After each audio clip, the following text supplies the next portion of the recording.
I think we've lost this ability to relate and connect to each other in larger society. It seems in past times we had more of a tribal, communal way of living together, and perhaps that's become somewhat atomized in the last decades, and we've lost those connections, those heart-to-heart connections. This camp honors the sacred heart of all world spiritual traditions. We're very blessed with world-class teachers in the various fields that are represented.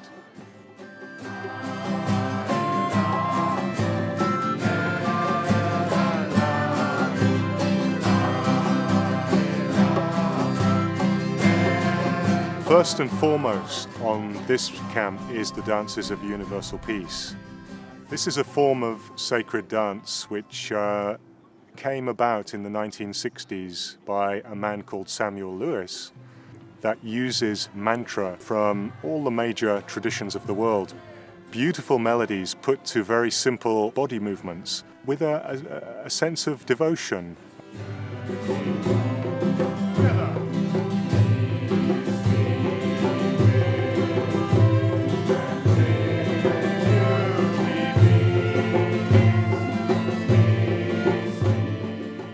The range of moods that the dances can evoke can be anything from joyful to meditative to ceremonial to ecstatic, and each has a particular heart quality that the dancers feel.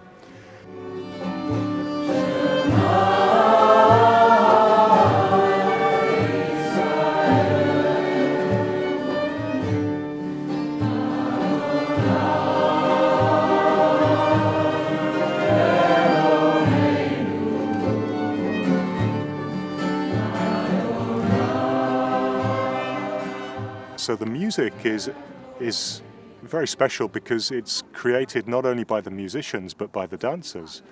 As dancers, we are also singing these beautiful chants.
The camps are called unicorn camps by James Burgess, who started them, and at that time there were quite a lot of dance and singing and camps going on, and a lot of them were a bit raucous. You know, there was sort of alcohol, there was late night singing and stuff, and there were dogs.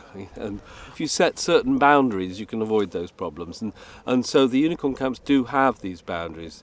I guess it puts some people off, the idea that there's rules, but we've just discovered that it works. So we say no alcohol, we say no drugs, no recorded music, because that's not a present thing.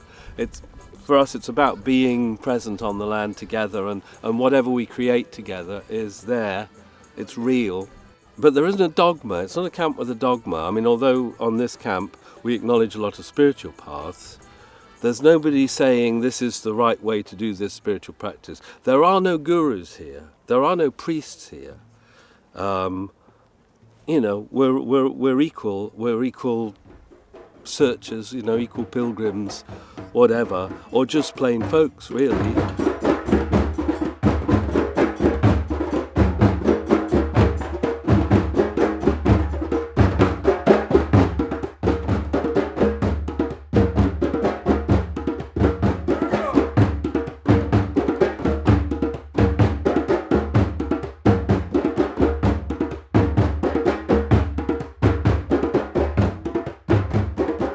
I suppose the biggest reason for continuing with the camps was my children, because they benefited so deeply from the experience of being on camp. And I noticed a shift in them at the end of each camp season, a big shift in their maturity, their language, their ability to interact with people and express themselves.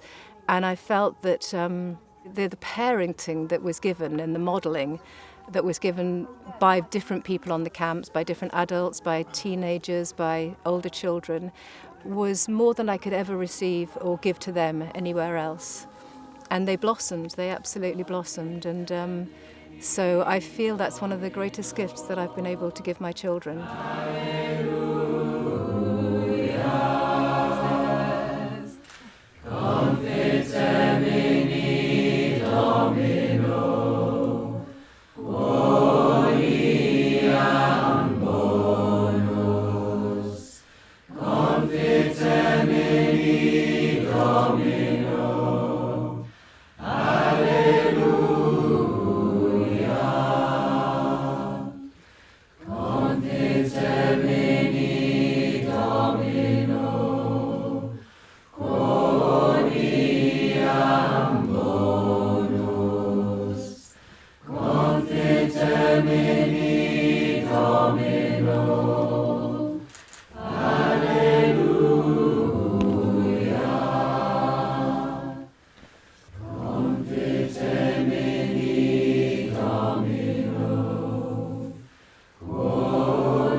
So she'll go first. Oh. Yeah. Do we have to tell how old I am? Can I say I'm 9 because I'm nearly 9? I'm turning 9 in 4 months. Can I say I'm And 9 a day. too? You can say whatever you want. Can I say I'm 10? No, Tanisha, you're not. This is my first time at Unicorn Camp and it's been really amazing. I love like everything because it's so fun to experience. And I like how there's poi and hula hooping. Just in case you don't know what poi is, it's this thing with, But since they named Unicorn Camp, everybody knows that unicorns are awesome. Maybe that's why it's called Unicorn Camp, because it's quite a cool place and I like it. And not to mention that I really like unicorns and cats.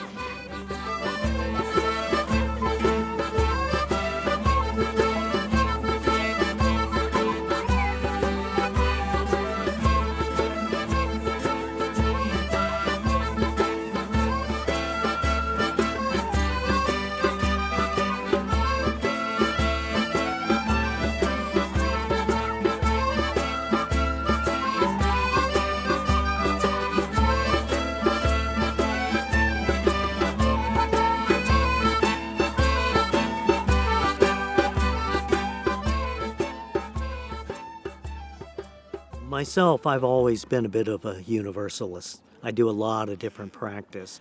You know, the dances themselves are subtle. I've watched them over a long period of time, so I've seen. You get in static states and you come down. You get into static states and you come down, and the changes take place slowly over your life till you get to the point where you can enter some of these states just by yourself automatically. You don't have to think about it. It becomes a natural experience for you rather than something you're trying to do. So part of the sense of the dances is we do them as spiritual practice, meditation and motion. And what we found where they really speak to us is at the end of the dance, when all this activity that we've been engaged in and chanting the sacred names and adding movement to it and being very active comes to a halt. And for just that moment, there's an opportunity to feel the interconnectedness of everyone in the circle. It gets quiet for just a moment. And one of my teachers, Joe Miller, used to point to this moment all the time. He would say, "That's it. That's it." Because for just a little while, it's almost like you can see between the thoughts, and you feel everybody there with you.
You can't really cultivate spiritual development in isolation.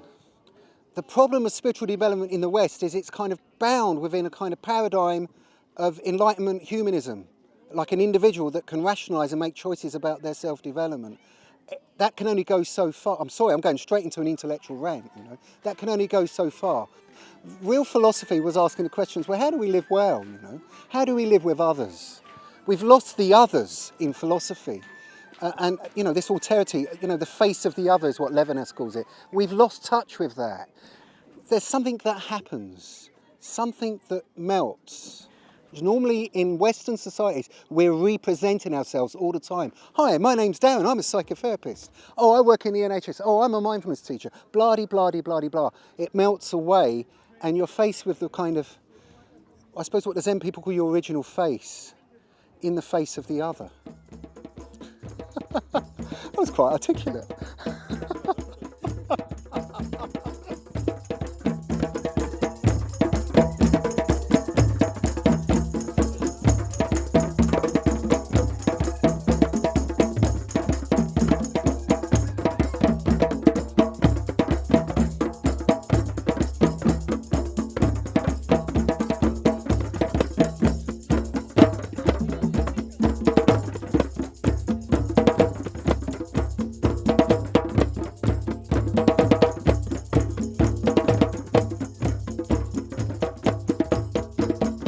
We both lit the fire this year, and it was one of the first times we've ever done it. And like going out, getting the materials, it was just so amazing. And it was kind of like a bit of an honour, kind of, because we were given that job to light the fire for like a very important thing in this camp. Yeah, I think I'm just amazed that they gave it to me, to be honest. But we're trusted enough to actually make a torch that doesn't explode. Yeah. I felt like a completely new person with all the face paint, with a stick, walking down here, with the drums at my back. It's like walking down. It was amazing. I feel like it's like a new birth of the unicorn camp, like how it goes down, but while it's going down, there's flames and heat, and everyone's dancing around, having an amazing time. And it's just like a new life, a new energy, just like giving it into the fire and taking back.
I like to imagine that this was what life was like, say, 1,000 years ago. Apart from the fabric of the tents and the obvious modern things that you see here, I like to walk around the camp and imagine that it's a village.